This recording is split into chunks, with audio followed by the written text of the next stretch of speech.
and welcome.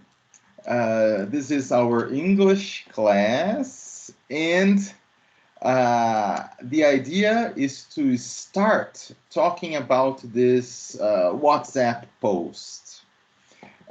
Lembra que eu tinha falado para vocês que quando a gente estuda ou quando a gente quer melhorar a leitura em inglês, algo que pode ajudar bastante é a gente se atentar a words of connection, that we say, né? Que são conectores ou conjunções ou palavras que ligam ideias.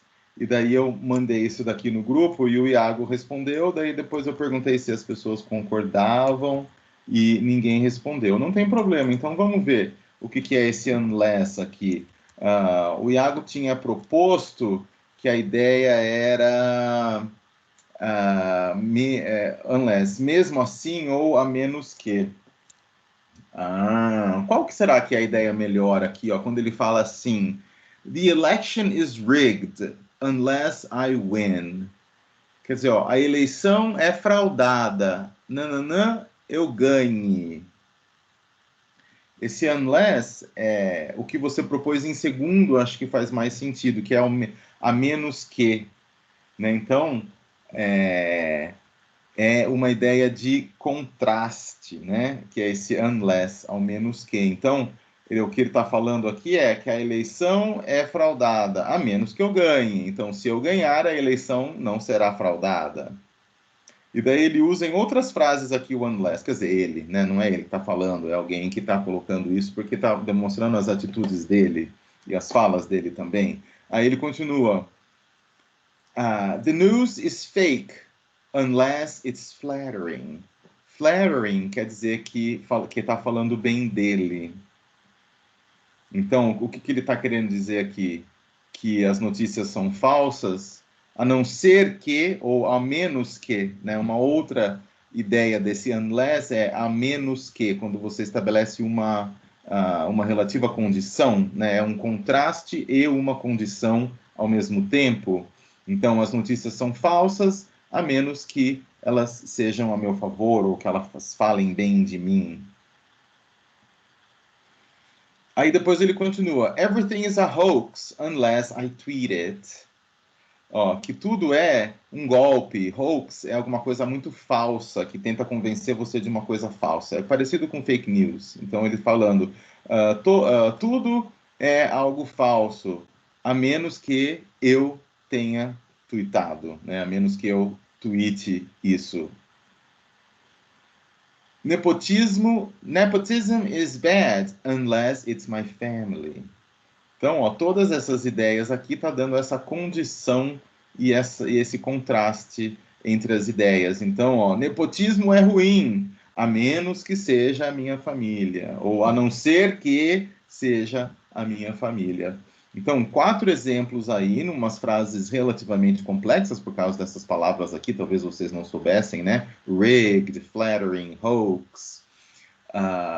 Mas eu estou tentando mostrar aqui para vocês o que elas significam. O but é uma dessas conjunções mais simples que existem, né? Uma das mais elementares. É importantíssimo que você saiba o que o but quer dizer. Então, quando ele diz assim, I'm rich, but you can't see my taxes. Né? Tá falando, eu sou rico, mas você não pode ver os meus impostos, né? O meu imposto de renda, porque o imposto de renda mostra o quanto você ganha. Aí ele continua falando, I'm smart, but you can't see my grades. Né? Tá falando que ele é inteligente, eu sou inteligente, mas você não pode ver as minhas notas escolares, o meu histórico escolar. I'm successful, but my businesses fail. Né? Tudo que ele fala, eu tenho sucesso, mas os meus negócios, as minhas empresas vão à falência. Aí chega uma outra, aí ele usa um but aqui também no último, não. I'm innocent, but I stop staff from testifying. Eu sou inocente, mas eu não permito que staff, né, pessoas do meu gabinete, sejam testemunhas. É isso que ele quer dizer aqui. Então, o but vocês conheciam já. Muito importante saber, como eu já falei. E a última aqui tinha mais uma, que era esse until, que eu acredito que vocês soubessem também. E o Iago aqui, acho que ele colocou corretamente, né? O but é o mas, o porém, e o until é até.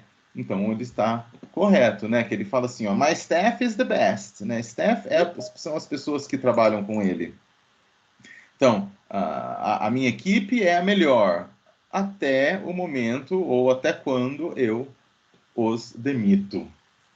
Muito parecido com o nosso presidente, né? Tem alguém lá lindo, maravilhoso, mas daí faz alguma coisa que ele não quer. Então, até isso acontecer, ele acha que é a melhor pessoa do mundo. Quando isso acontece, ele demite a pessoa.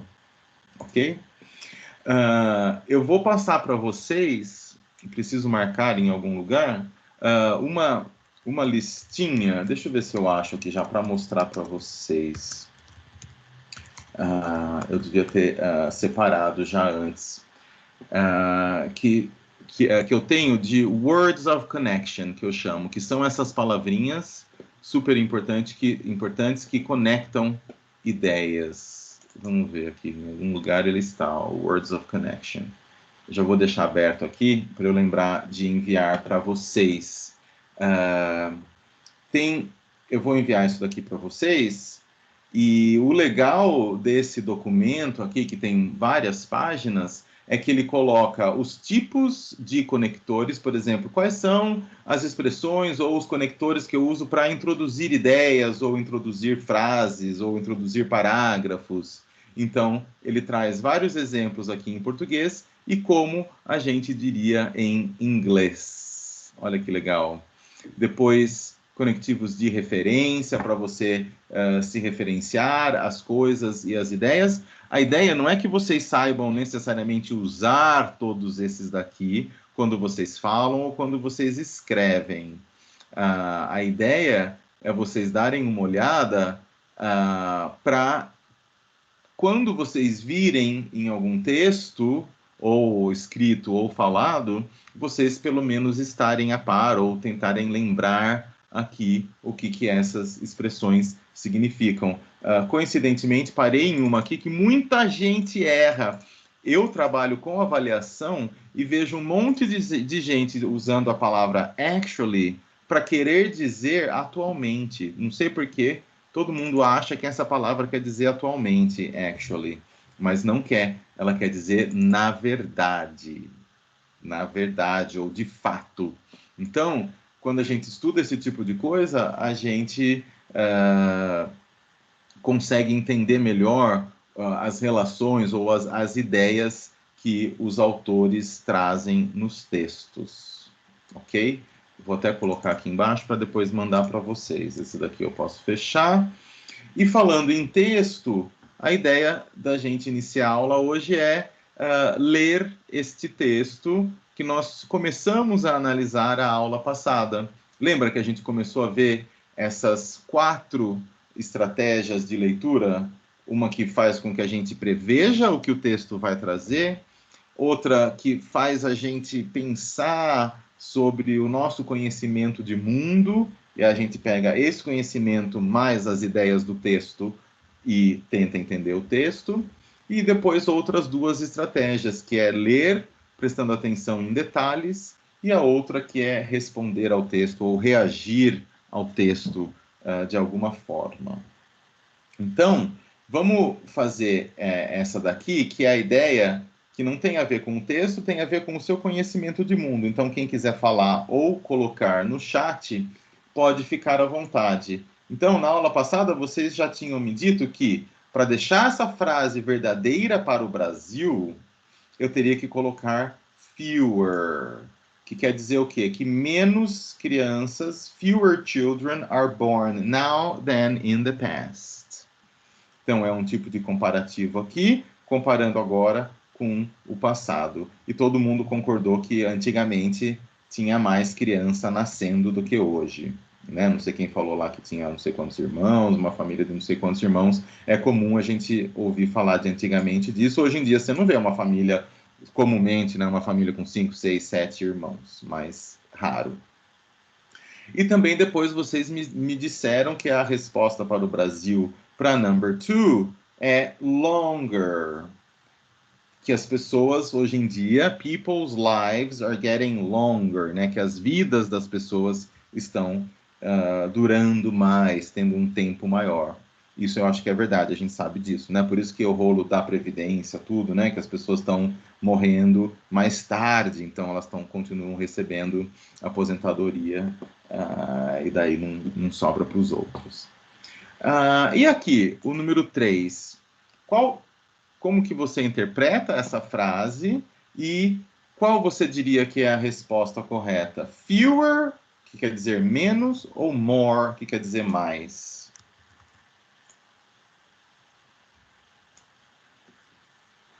Families have fewer or more uncles, aunts, and cousins now.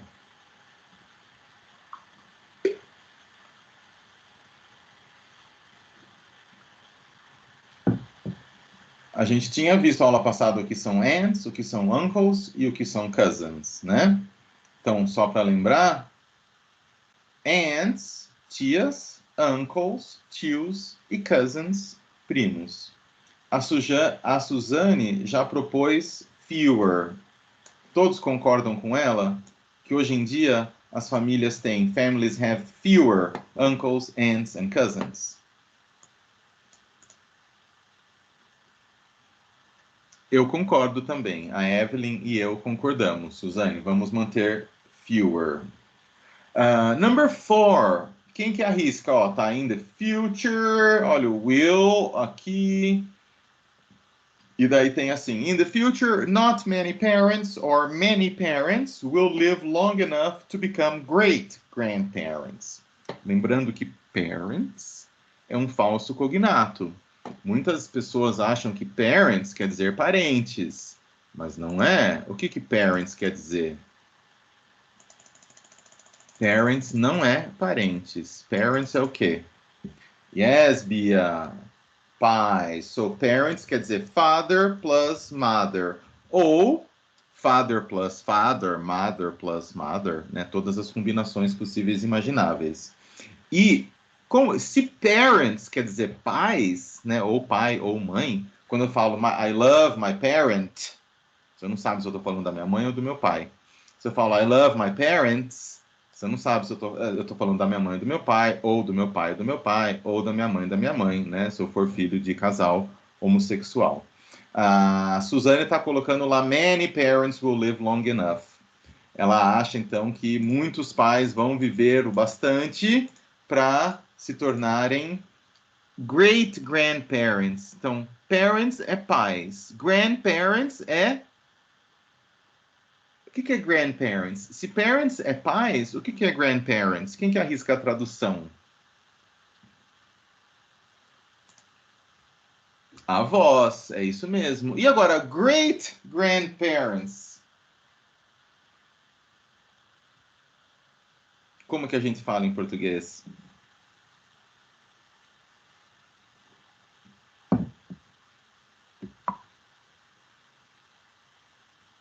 Bons avós ou vocês tentaram dizer great, de great, não, great parents, great grandparents são bisavós, são pais que têm filhos que tiveram filhos, que têm filhos que tiveram filhos, então bisavó ou bisavós. Então, vou colocar aqui, great grandparents quer dizer bisavós, né? Então, a Suzane acha que... Deixa eu diminuir um pouco. Many parents, todo mundo concorda com ela? Ela acha que muitos pais hoje em dia vão viver o bastante para se tornarem bisavós. Eu acho que pode fazer sentido sim, né? Se as pessoas estão vivendo mais, ao ter filhos, né? Os filhos terão filhos e os filhos dos filhos terão filhos, então você vai se tornar daí um bisavô ou uma bisavó. Muito bem. Antes da gente continuar, eu só queria que vocês me dissessem qual é a palavra em inglês para Parentes, se parents quer dizer pais, como que eu falo parentes? Os meus parentes, que daí são todas as pessoas, não só pai e mãe, né? Pai, mãe, avô, tio, tia, primo, prima, que você inclui tudo falando parentes, que a gente fala em português. Como eu diria?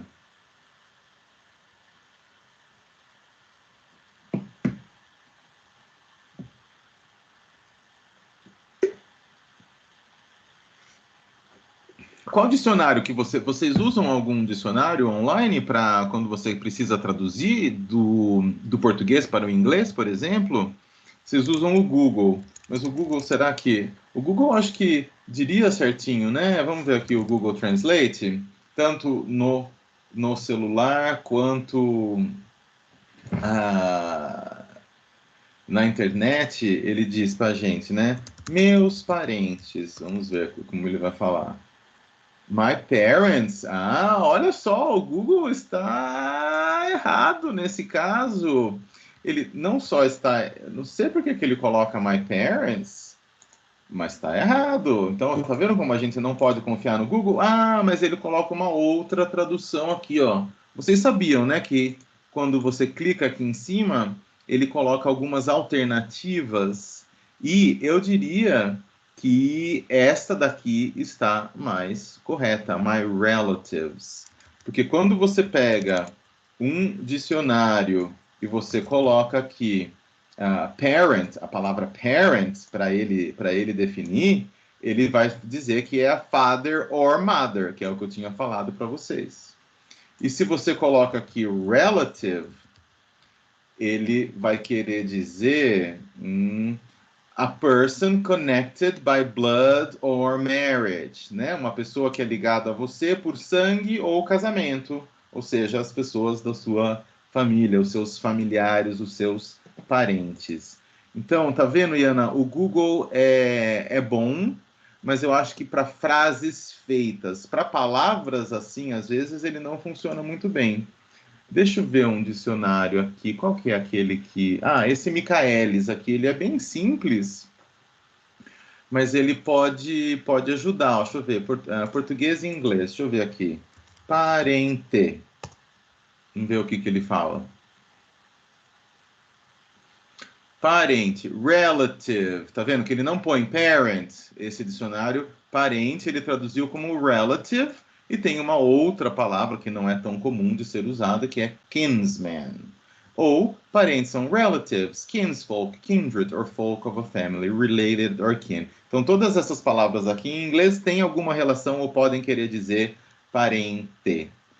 O lingui, Iago, ele pode ser bom, mas tem que tomar cuidado, porque o lingui ele usa traduções feitas e não necessariamente por bons tradutores ou por seres humanos. Às vezes ele pega traduções automáticas e também não dá para a gente confiar tanto.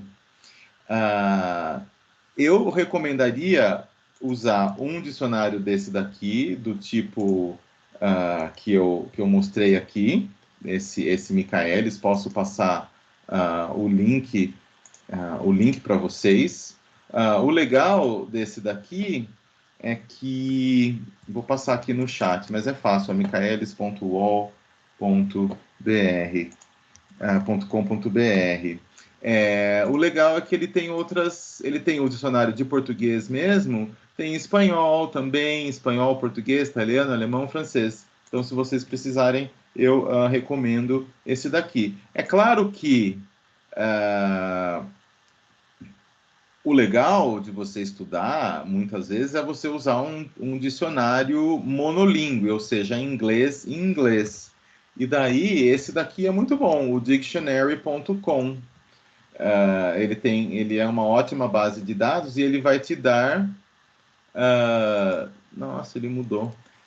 Ele vai te dar a definição em inglês. Isso quando você quer saber o significado de inglês, né? De uma palavra em inglês. Aí ele coloca, ó, parent, a father or a mother. Então ele vai te dar a definição em inglês. Bem parecido com esse meu aqui que eu uso, que vem no meu computador. Ok? Então, esses dois eu recomendo para vocês usarem. O Google, quando você quer colocar uma frase inteira, ele muitas vezes funciona bem. Então, lembrando, relatives é parentes. Number 5. Como que você completaria essa frase para ela ficar verdadeira para o Brasil? On average, quer dizer, na média, women are having between 1 and 2 or 2 and 3 children today. Aqui no Brasil, com o seu conhecimento, as mulheres estão tendo entre 1 e 2 filhos ou 2 e 3 filhos? Acho que nem precisa falar, né?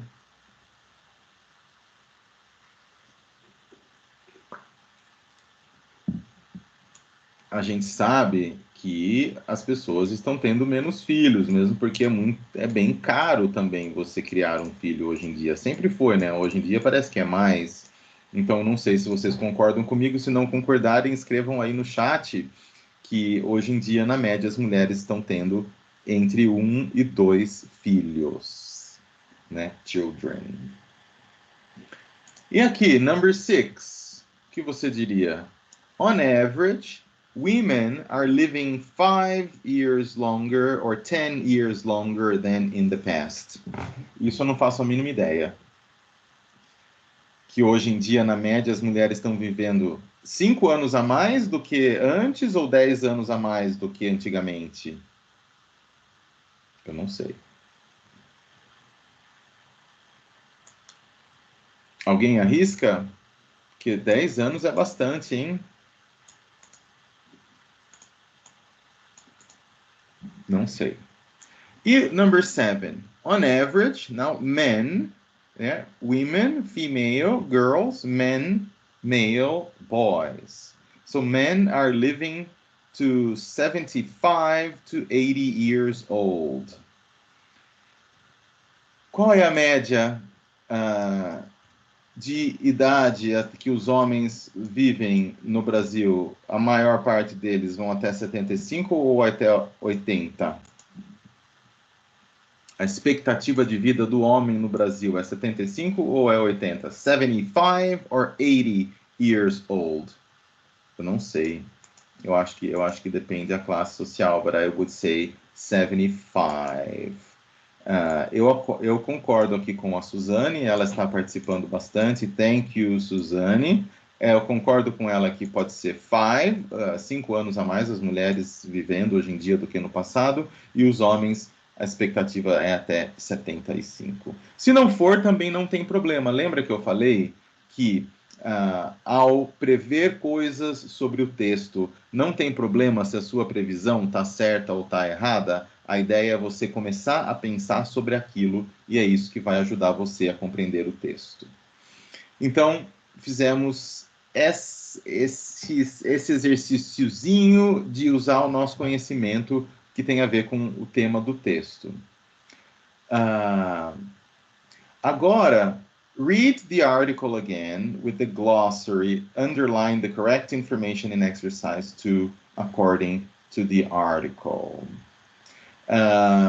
Agora, vamos fazer assim, eu vou ter que... eu vou tirar um screenshot disso daqui, porque a ideia é ver se as respostas que a gente deu aqui são as mesmas ou são parecidas, ou são as mesmas, né? Em relação às ideias que o texto traz. Então, eu vou colocar o texto aqui.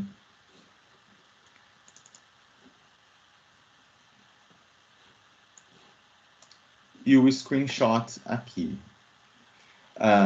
Aí, quem quiser já ir respondendo, pode ir respondendo se o 1 é mesmo fewer or more, se o 2 é shorter ou é longer, e por aí vai.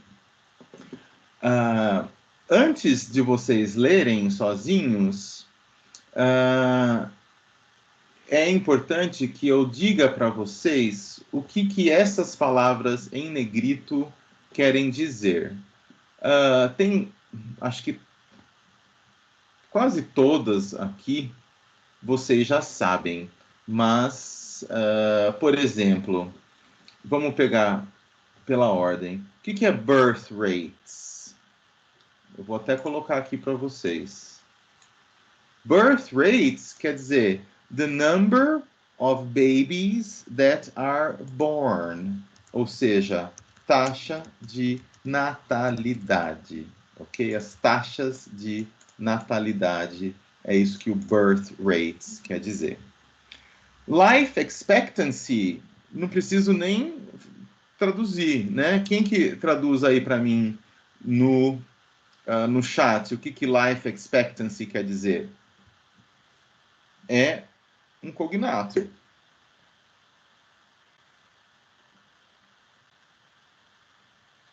Expectativa de vida. Thank you.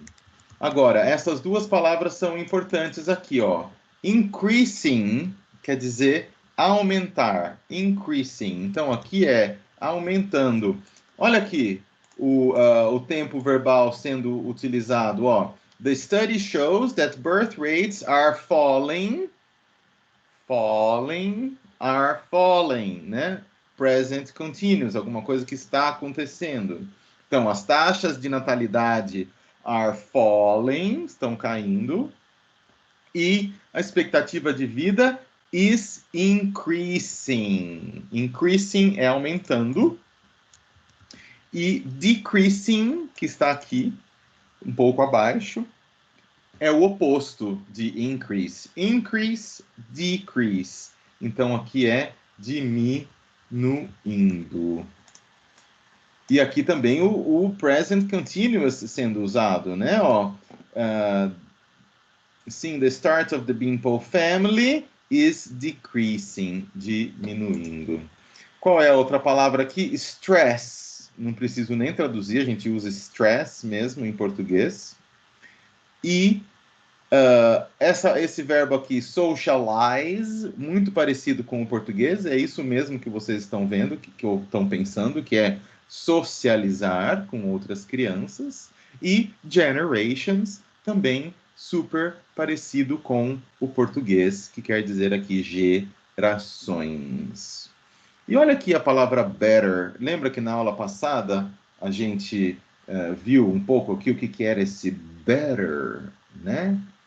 Eu não vou falar nada, porque eu acho que vocês vão conseguir entender. Então, vou colocar aqui o texto novamente. E a ideia é vocês verificarem se essas frases aqui que a gente marcou para o Brasil se mantêm para a Grã-Bretanha, que é o foco do texto. Vou dar 5 minutos. Não. Vamos fazer de uma maneira mais interessante.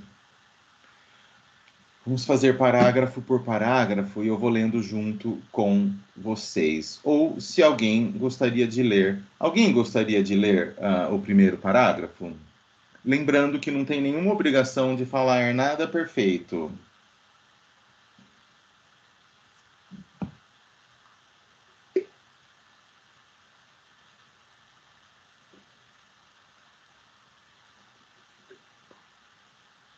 Eu posso ler. Ok. Se você não tivesse falado nada, eu ia falar, tudo bem, gente, eu posso ler para vocês enquanto vocês ouvem. Mas que bom que você se propôs. Vamos lá, Iago, pode ler aqui, daqui até aqui. Então, só lembrando que isso aqui é uma coisa que os pesquisadores de Oxford estão afirmando, ok? Vai lá, Iago, please. Okay.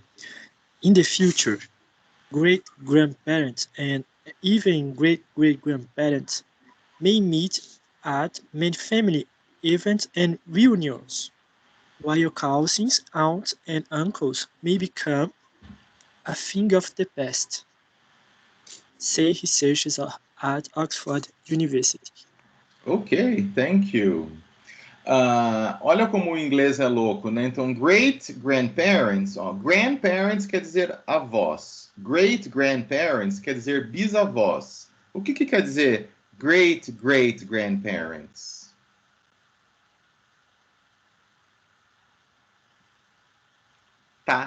Tataravós. É pouco comum a gente dizer isso, né? que é quando você tem um filho, que daí tem um filho, que daí tem um filho, que daí tem um filho. Eu acho que é isso, são 4 gerações, não sei, eu acho que sim.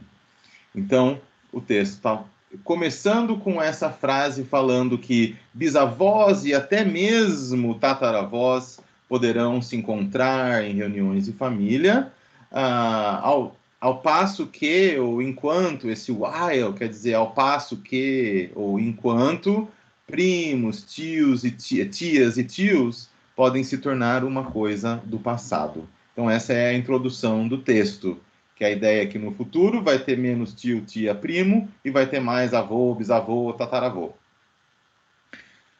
Não respondeu aqui ainda, né, sobre essas coisas aqui que o texto, que a gente circulou aqui para o Brasil.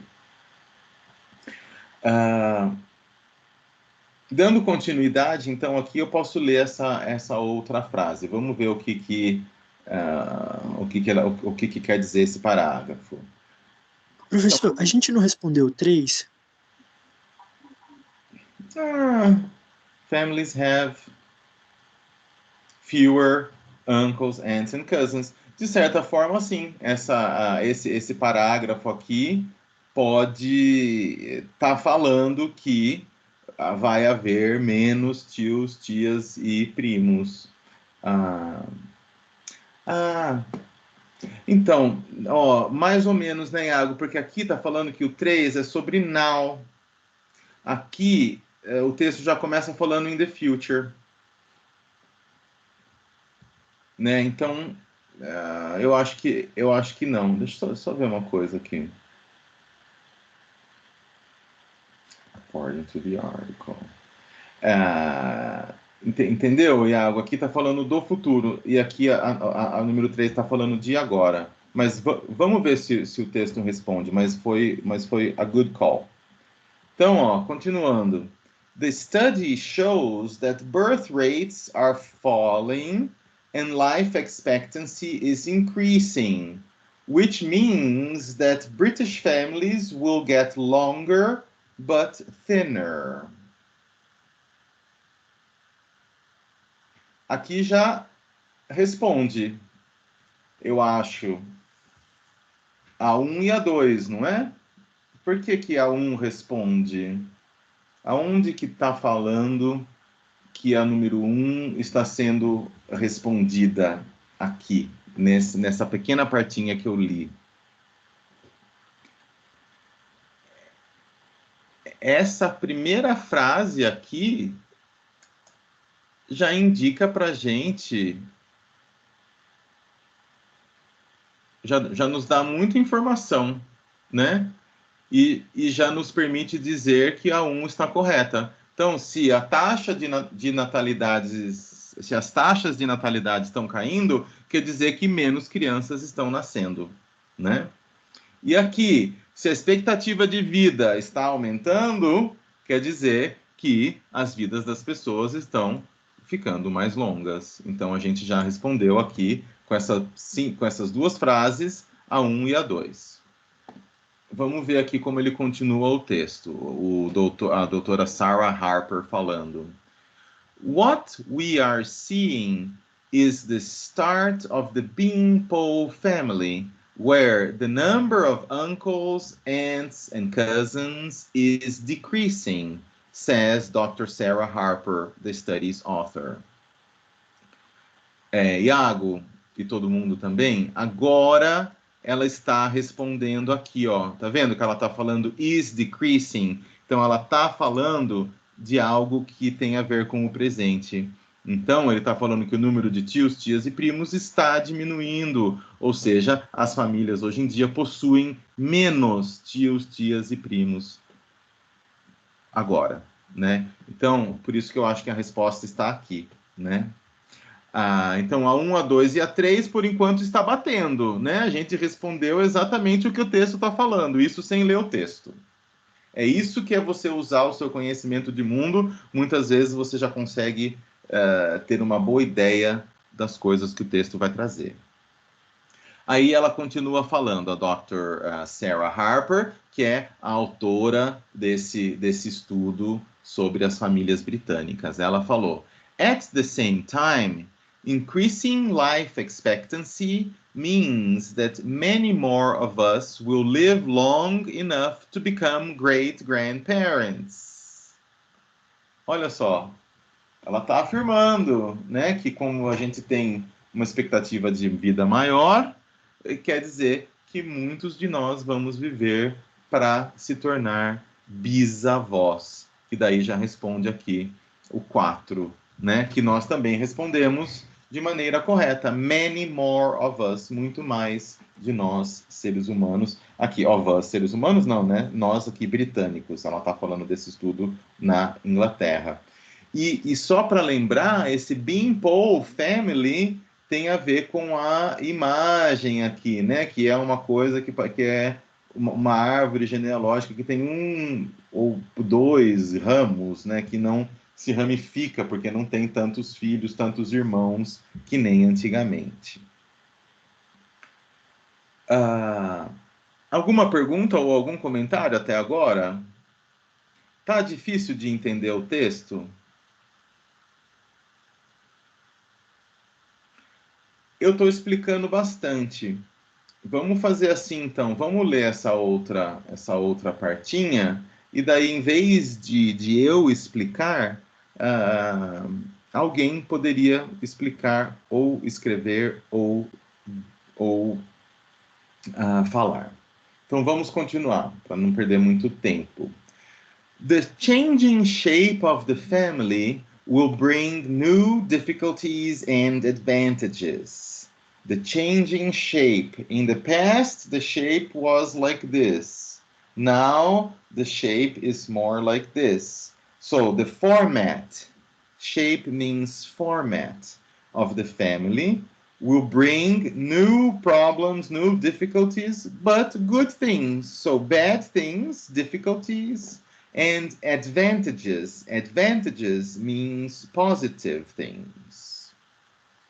Então, nesse parágrafo, essa frase aqui já indica o que esse parágrafo vai tratar, né? Ele vai tratar do fato de que tanto coisas ruins quanto coisas boas virão desse fato de que o formato, né, a forma das famílias está mudando. Então, aí ela continua, o texto continua. Fewer uncles, aunts, and cousins will mean that parents have less opportunity to share the stress of childcare with other adults, and children will have less opportunity to socialize with other children. Deixa eu pôr aqui para todo mundo ver. Quem que gostaria de falar o que entendeu com essa parte aqui? Fewer uncles and aunts mean that parents have less opportunity to share the stress of childcare with other adults, and children will have less opportunity to socialize with other children. Prof, posso tentar. Vai lá. Seria menos tios, tias e primos cada vez irão ter um pouco menos a oportunidade de se estressar com o cuidado de crianças. Pelo menos o que eu entendi, de compartilhar o estresse no cuidado de crianças. Isso, agora sim, de compartilhar o estresse, porque você pode pedir ajuda para um tio, para uma tia, né? Quando você tem você teve um filho, aí às vezes o seu irmão, a sua irmã mora perto, dependendo da coisa eles podem ajudar, né? É isso mesmo. E depois a outra parte. And children will have less opportunity to socialize with other children. E os adultos, crianças, cada vez irão ter menos oportunidades de socializar com outras crianças. Porque não sei se vocês cresceram tendo vários primos, né? Mas eu ia na casa da minha avó, mãe do meu pai e mãe da minha mãe todo domingo, e a gente tinha um monte de primo e a gente brincava bastante, brigava também, mas a gente tinha essa socialização bastante grande. Não sei se com vocês era assim. Então é isso que eles estão querendo dizer nessa parte. Você entendeu perfeitamente, Suzane. Thank you very much. Aí o texto continua. Então lembra aqui que o texto já meio que diz pra gente que ele ia dizer um problema, que é os pais vão ter menos chance de dividir a criação da criança com os adultos e as crianças vão ter menos chance de socializar. Essa é uma coisa ruim. Aí ele usa essa palavra aqui, however. Então, esse however é um daqueles conectores que eu falei para vocês, e eu acredito que vocês saibam o que ele quer dizer. Eu talvez já tenha dito aqui para vocês, né? O however, ele é uma forma formal de querer dizer pus aí no chat, o but. Então, ele quer dizer um mas é um mas mais chique, ou seja, entretanto, ou no entanto, né? Então, falou de duas coisas ruins, no entanto, ou seja, vai trazer um contraponto, né? No entanto, having grandparents and great-grandparents could lead to a better understanding between generations. Quem que arrisca dizer aí qual é o contraponto, né? Que os pais vão ter menos pessoas para ajudar com a criação, as crianças não vão ter tanta criança para brincar. E, por outro lado, o que vai acontecer?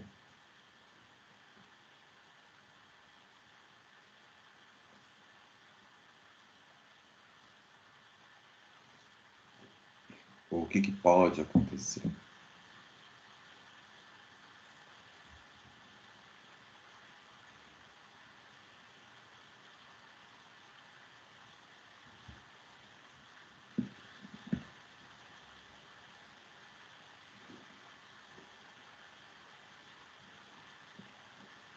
Essa parte está dizendo que, por outro lado, né, você tem esses problemas, mas pode ser que o fato de você ter avós e bisavós ali vivendo junto pode levar a uma melhor compreensão. Essa frase aqui, could lead to a better understanding, quer dizer, poderia ou poderá levar a uma compreensão, um entendimento melhor entre gerações. Né? Então, você convivendo com pessoas mais velhas, você vai entender melhor o lado deles, né? Que as coisas vão mudando conforme os anos vão passando. Vamos ver agora. Aqui, por enquanto, acho que até o 4 a gente respondeu, né? O texto respondeu. Agora, entre o 5, o 6 e o 7, acho que o texto não falou nada ainda. Eu acho que vai falar agora. Vamos ver. Então, continuando, a pesquisa fala que recent changes in birth rates and life expectancy mean that women today have on an average of 1.65 children compared with 2.93 40 years ago. While average life expectancy has increased by 10 years in the past 50 years, to 80 for some women and 75 for men. Olha que legal. Então, esse parágrafo já responde os 5, o 6 e o 7. E tem algumas coisas aqui, tem uma dessas que é diferente do que a gente respondeu. Qual dessas frases, 5, 6 ou 7, nós juntos respondemos de forma diferente do que o texto traz? A 6, né, prof? A 6. Como que você sabe que é a 6? Tá certo. Onde no texto tá falando? Quando ele fala que a expectativa de vida das mulheres aumentou em 10 anos, comparado ao passado, talvez, em 50 anos. Isso, comparado a 50 anos atrás, isso. É isso mesmo. Então, se a gente fosse arrumar aqui, né, para refletir o texto, a resposta seria 10 years. Então, comparado com 50 anos atrás, hoje em dia, na Grã-Bretanha, as mulheres vivem em média 10 anos a mais. né, chegando até 80 anos da expectativa de vida, na média de expectativa de vida. E os homens chegando a 75. Né? Então, tanto para os homens quanto para as mulheres, a expectativa aumentou. Mas a dos homens sempre é menor, né, do que das mulheres. E no comecinho do texto também responde que a média de filhos, né, que as mulheres têm hoje em dia está mais próxima entre 1 e 2, né, 1,64 hoje em dia, do que 2 e 3 antigamente, né? Há 40 anos atrás, a média era de mais ou menos 3 filhos por mulher casada, né? Ou a mulher que tem filho ia ter mais ou menos 3. Então diminuiu também e nós estávamos corretos. Então acho que só 6 que a gente errou, né? No sentido de que a gente não achou que fosse ser tanto. E olha só, tá vendo como as questões dos vestibulares, quando ela é bem feita, não precisa ter um texto muito grande? Tá vendo que como esse exercício aqui, as frases 5, 6 e 7 são advindas, né, ou se originam ou podem ter a ver com um parágrafo super curto aqui no texto.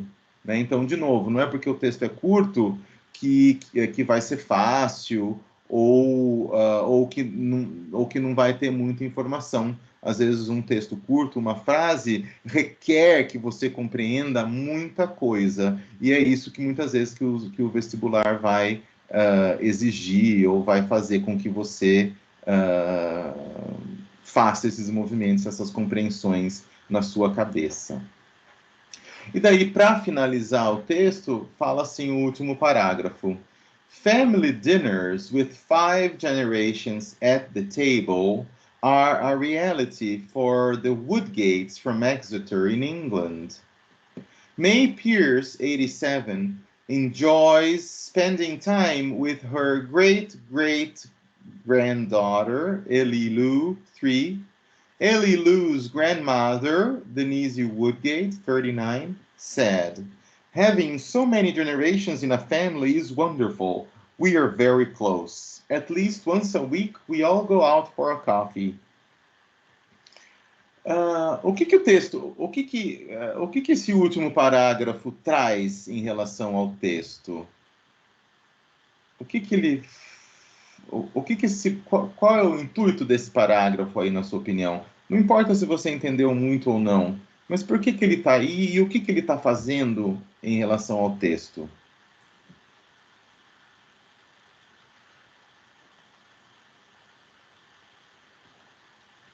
Parece um... Pode falar, eu não vi quem que ia falar.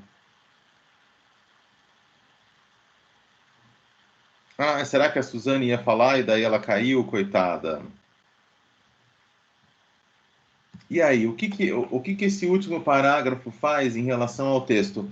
Lembrando que o texto está trazendo dados científicos, né? Está falando de pesquisa, de uma doutora, né? Que está usando dados estatísticos, comparando o presente com o passado. Mas aí, de repente, ele traz esse último parágrafo aqui, que parece mais uma coisa de revista. O que ele está?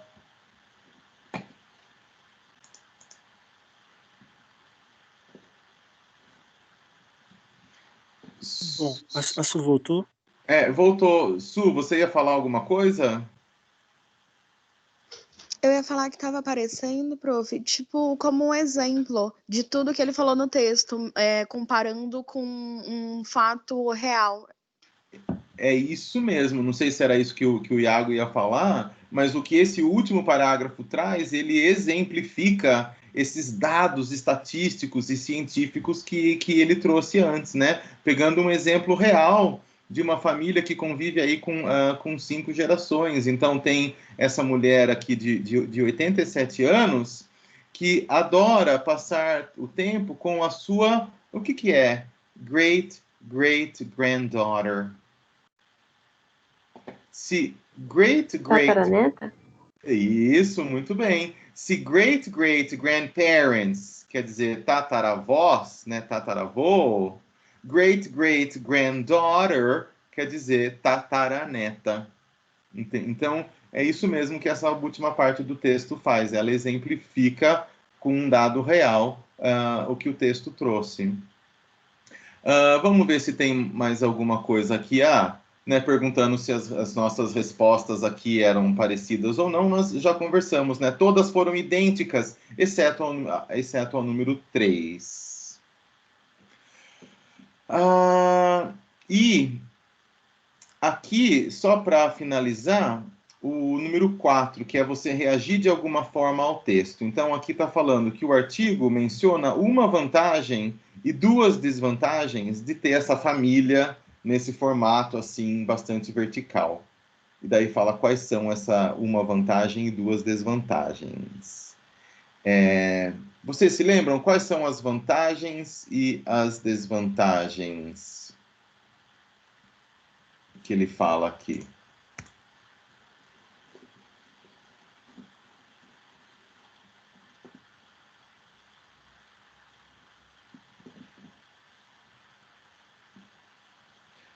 Compartilhar o estresse no cuidado das crianças é uma desvantagem. Eu vou deixar para outra pessoa falar a vantagem.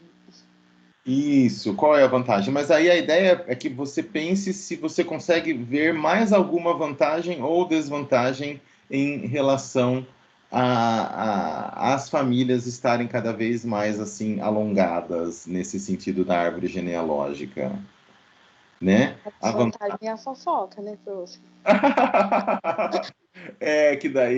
Que daí não vai ter tanta fofoca, é isso? Porque quanto maior a família, mais fofoca? Sim, experiência própria. É verdade. A família do meu pai é maior, ele teve 9 irmãos e irmãs, e rola muito mais. Diz que me disse, rola mais briguinha, rola mais conflito. Né? Então, talvez uma vantagem de ter uma família mais assim é que haja menos conflitos. Pode ser. Alguém consegue pensar em mais alguma vantagem ou desvantagem em as famílias terem mais esse formato?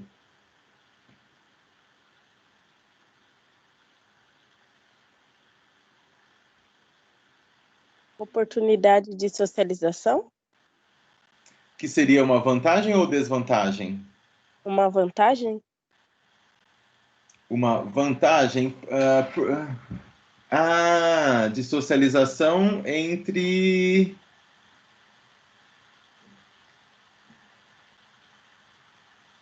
Não sei, entre as várias gerações, né? Não entre muitas pessoas, né, Evelyn? Porque daí você não teria tantos primos, tantos tios, você teria mais avós e bisavós, porque eles vão viver mais, então você poderia socializar mais com eles. Eu acho que sim, eu acho que poderia ser uma vantagem nesse sentido. Ok, vamos. Alguém tem alguma pergunta, alguma dúvida, algum comentário sobre isso? A ideia foi só praticar essas pequenas estratégias que estamos sempre praticando. Uma coisa, eu cheguei agora. Me perdoa por ter chegado atrasado. Eu estava com problema no meu notebook de carregador, e buscar um carregador para o notebook, tá bom? Não tem problema. Depois você assiste esses 45, 50 minutos de aula que você perdeu. A gente focou nesse texto aqui da aula passada. E agora eu gostaria de focar em... Deixa eu pegar aqui... um texto de um vestibular que a gente ainda não viu. O José Manuel me disse outro dia que ele vai prestar a FUVEST, então ele perguntou se eu tinha alguma ideia de como eram as questões da FUVEST. Então, pensando nisso, eu trouxe essa daqui desse ano, né, da FUVEST 2020, para a gente tentar responder. Um comentário antes. Na FUVEST, os textos tendem a ser mais longos e um pouco mais complexos do que na Unicamp. Esse daqui é uma exceção, esse texto é bem curtinho, mas não é tão fácil, mas ele é uma exceção em relação aos outros textos. E, deixa eu ver uma outra.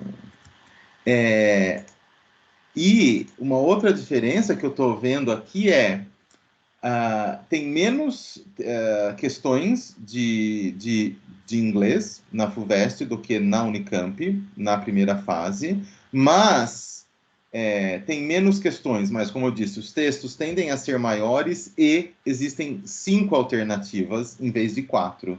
Na Unicamp são 4 alternativas, na FUVEST são 5. Então, quando você tem 5 alternativas, você aumenta a dificuldade, né? Porque você tem que analisar mais coisas para dizer se a resposta é uma ou é outra. Pronto. Oi. Eu fiz o simulado da Unifesp e eu vi que a prova da Unifesp, metade era de língua portuguesa e metade de inglês, e elas são 45 questões. Da Univesp, você falou? Da Unifesp, que é a Universidade Federal de São Paulo. Metade é em português, metade é em inglês, a prova?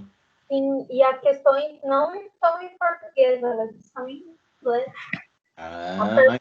E a questão, a prova inteira, tipo assim, ela é de inglês. Achei bem difícil essa parte. Então, quando tá tudo em inglês, pode ser um pouco mais difícil realmente, né? O caso da FUVEST não é assim, é que nem a Unicamp, que nem o Enem, né? Você tem o texto, obviamente, em inglês, mas o enunciado e as alternativas são em português. Então, vamos analisar esse texto aqui. Antes, vamos ver o que... Por que eu não estou conseguindo dar zoom? Olha só o enunciado. Ele diz assim: o efeito de comicidade que se obtém do meme decorre, sobretudo, da... Então, antes de mais nada, você já tem que saber que ao ler esse meme... se você entende ele, você tem que saber que ele traz alguma coisa engraçada. Então, o próprio enunciado já diz que o troço deve ser ou deveria ser engraçado, ok?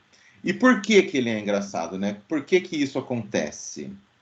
Porque há a repetição da palavra never, porque existe uma ambiguidade gerada pela expressão buy her flowers, porque, por causa da asserção your wife says, asserção quer dizer uma frase no afirmativo, né? A afirmação, por causa da afirmação your wife says, ou porque o efeito engraçado acontece devido à contradição presente na frase to be honest, ou o efeito engraçado acontece por causa da pergunta is that true? E daí a gente analisa aqui a frase. Então, a terapeuta está perguntando para o homem, ou tá perguntando para o homem, né? Your wife says you never buy her flowers. Is that true? Aí ele responde, to be honest, I never knew she sold flowers. E olha a cara dele fazendo assim.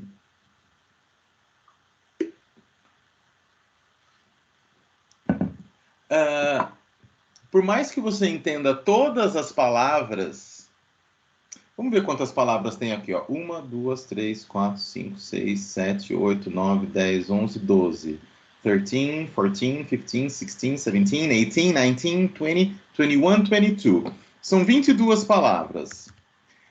Conta aí na sua cabeça ou no papel quantas dessas 22 palavras você entende com certeza absoluta, você sabe o que essa palavra quer dizer.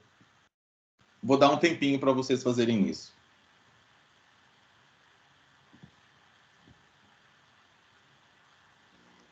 Prof, antes eu queria fazer um comentário, porque, por exemplo, eu entendi eu entendi a maioria das palavras, mas eu não entendi o que quer dizer. E, às vezes, não sempre, mas às vezes, isso na língua inglesa. Eu fico, meu Deus, o que quer dizer isso? Mas eu não tô entendendo.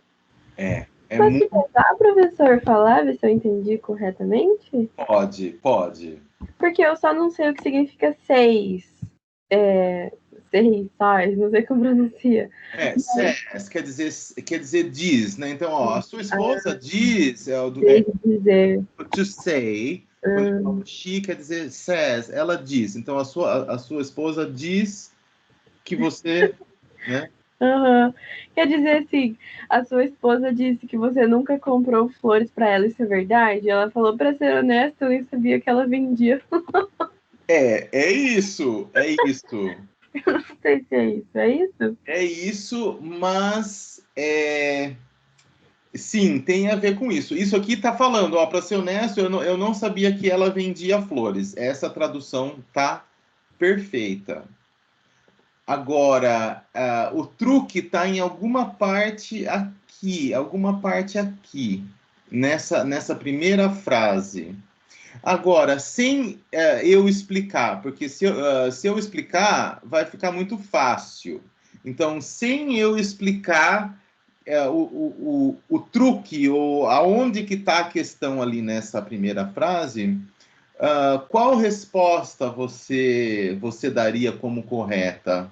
Né? Usando a sua intuição, A, B, C, D ou E? O Iago colocou a B.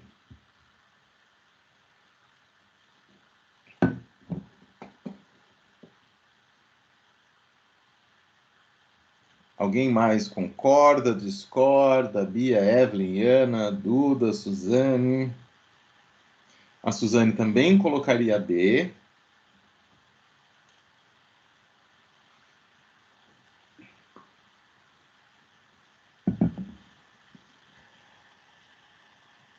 A Ana também iria de B. Olha só. Sem vocês terem certeza absoluta, a Evelyn também colocaria B. Vocês estão corretos. A resposta correta é a B. Agora, não importa se você sabe explicar ou não o porquê ou o que envolve a ambiguidade desse buy her flowers.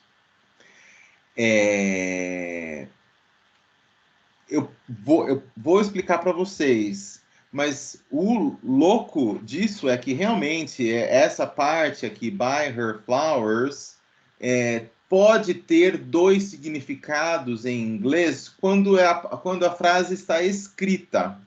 Se essa fosse uma piada oral, a ambiguidade não existiria. Porque quando você fala essa frase, a entonação que você dá vai indicar uma ideia ou outra ideia. Eu vou ler as duas possibilidades para você. Ouçam e vejam se vocês percebem a diferença na minha entonação. Ó, your wife says you never buy her flowers. Is that true? E a outra, your wife says you never buy her flowers. Is that true? É mais ou menos como se fosse assim, quer ver, ó?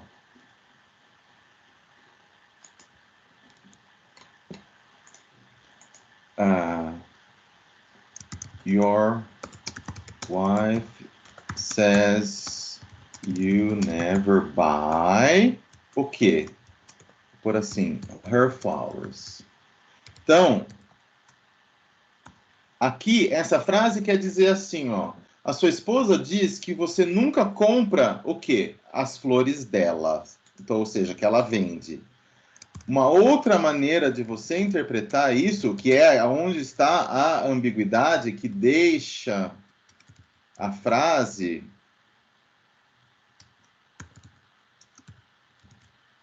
tá aqui, ó.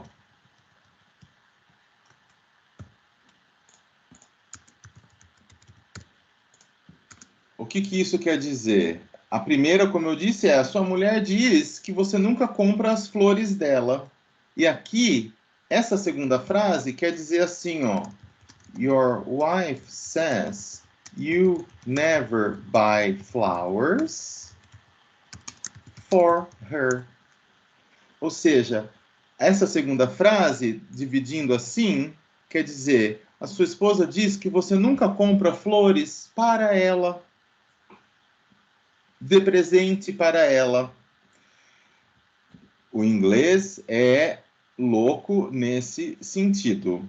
E o que é mais louco, pensando agora, que essa ambiguidade ou essa possibilidade do inglês foi o tema da minha dissertação de mestrado.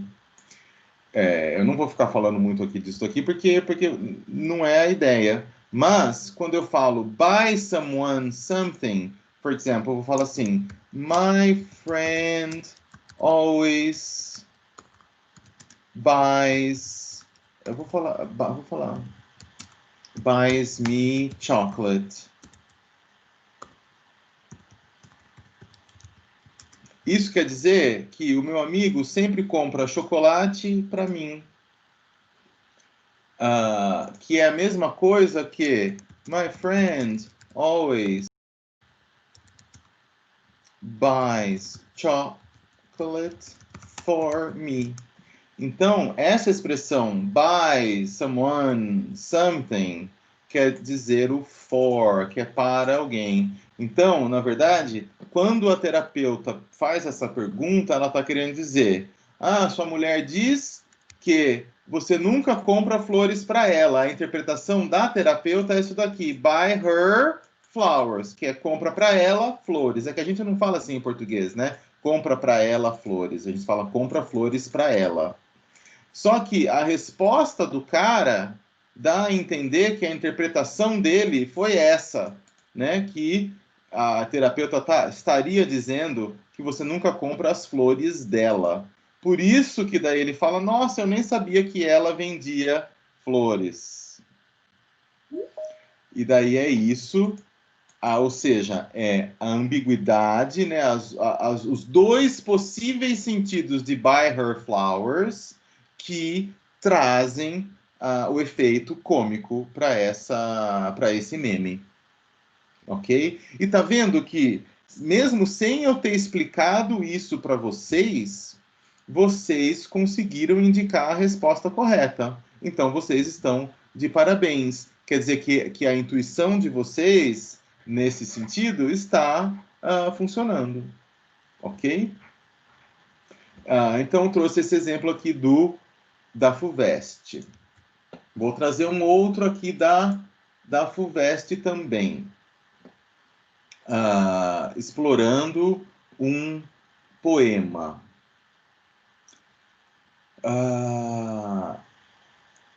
O poema se chama Harlem e começa com uma pergunta. E daí o enunciado diz: as tentativas de resposta do poeta à pergunta What happens to a dream deferred? Evocam, né, ou faz a gente pensar, ou trazem imagens de... Aí ele coloca, né, 5 opções para você dizer. Então, será que é a resposta para essa pergunta?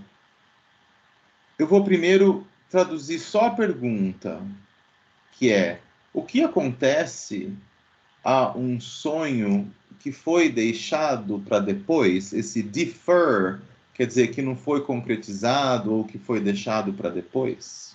E daí ele responde.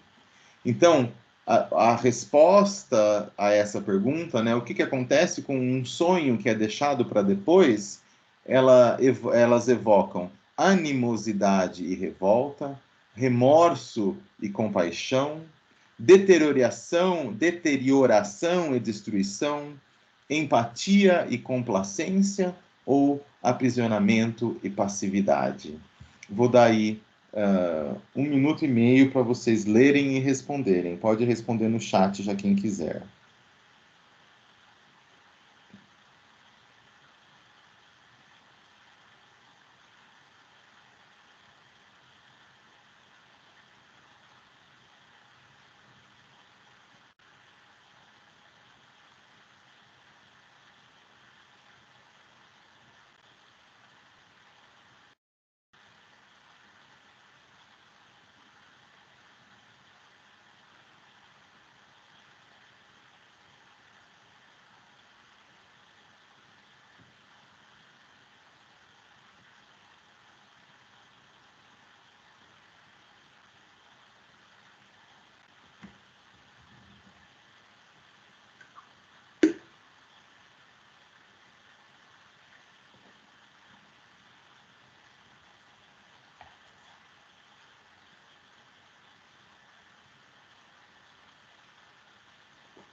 Quem quiser começar a responder no chat, pode responder.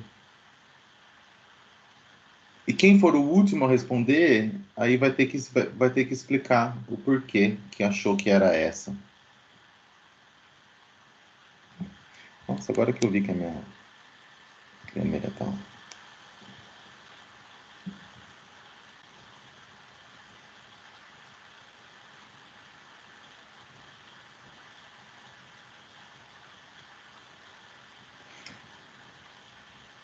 Esse é um caso que demanda que você conheça bastante vocabulário. Ou se você conhece algumas palavrinhas aí, chave, você já mata. A Suzane disse que está entre a A e a C. Alguém também está entre uma e outra, entre duas possíveis opções corretas?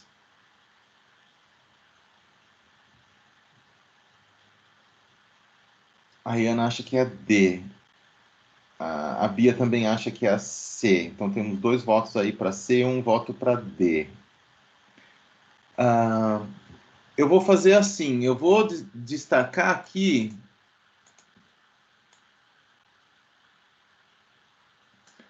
deixa eu ver, 1, 2,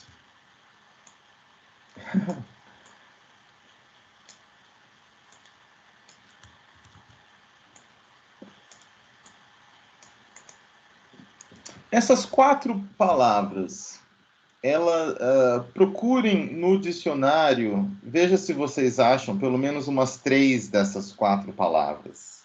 Vou dar mais 1 minuto. Usem o Google ou aquele Michaelis, qual vocês quiserem, não importa. Aí vocês respondem de novo. Vamos lá, mais 1 minutinho para vocês fazerem essa pesquisa rápida aí dessas palavras que eu marquei.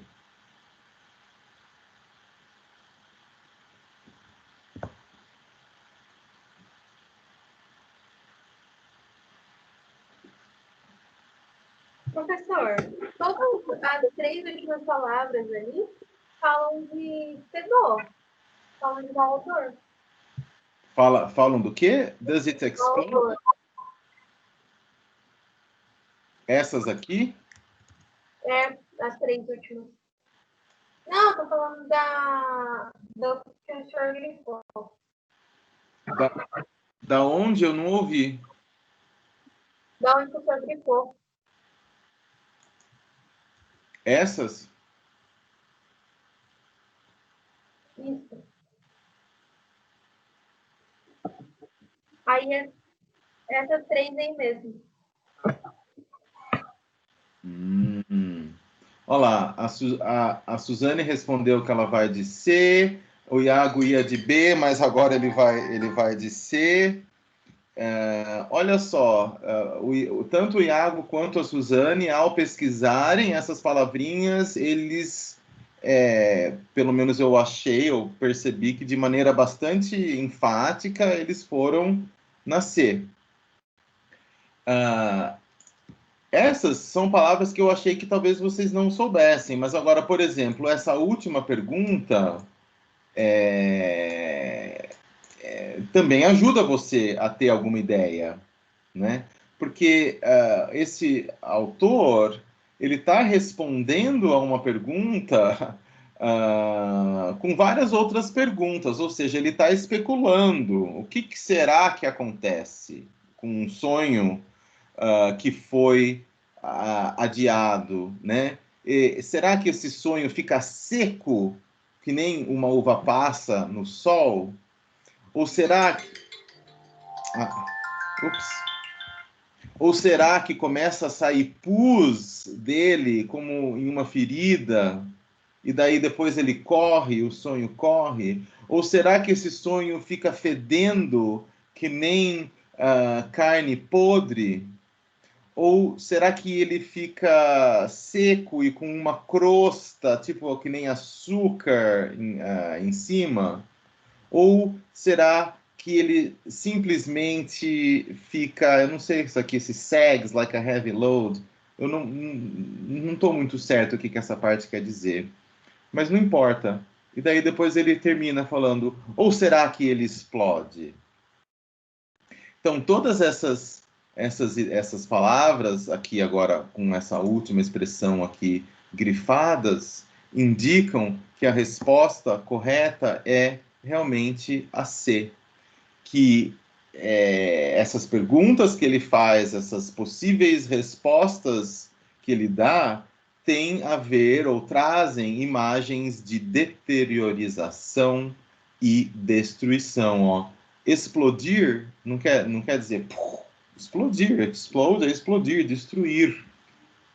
Então, mesmo que você não entendesse todas essas palavras aqui que eu marquei, essas 4, que são relativamente difíceis, se você entendesse essa última pergunta, que é ou ele explode, essa última pergunta quer dizer ou ele explode, você teria uma chance de falar, bom, explodir tem a ver com destruição, então acho que eu vou de C. Porque nenhuma outra parte aqui, ó, empatia, complacência, aprisionamento, passividade, que tem a ver com explosão. Então, tá vendo como às vezes você entendendo uma frase ou uma palavra em perguntas como essa, não é garantia que você vai responder correto, mas essa compreensão pode fazer com que você use a sua intuição e responda de forma correta. Foi assim que vocês pensaram? Alguém queria compartilhar aí o que foi que passou pela sua cabeça para você querer dizer a C? Ou, Iana, se você quiser compartilhar o porquê que você acha que é a D? Ou achou que era a D? Eu acho que é a C porque ela fica remoendo, tipo, várias coisas de, tipo, e os seus sonhos podem ser, tipo, fedor, pode, tipo, sempre fala de alguma coisa que destrói. Pra mim, fedor é algo que você tá pegando, você tá destruído. Ok. Ok, exato. E a Iana também respondeu ali, ó, eu li a C e marquei D. Então a Iana também desde o começo achou que era deteriorização e destruição. Ok, é isso mesmo. Então, tá vendo como essa questão mostra pra gente que, apesar de ser um texto pequeno, o seu conhecimento específico de alguns vocabulários vai te ajudar, né? O seu conhecimento vai te ajudar a, com maior ou menor precisão, indicar a resposta correta. Ok? A aula que vem, talvez eu traga um texto um pouco maior da FUVEST ou passe para vocês fazerem depois. Eu trouxe esses menores porque são mais fáceis de a gente discutir, também não leva tanto tempo lendo. E uma coisa que a FUVEST faz também, a Unicamp também faz, mas a FUVEST faz mais, ter um texto também um pouco mais longo e daí 2 ou 3 perguntas sobre aquele texto, né?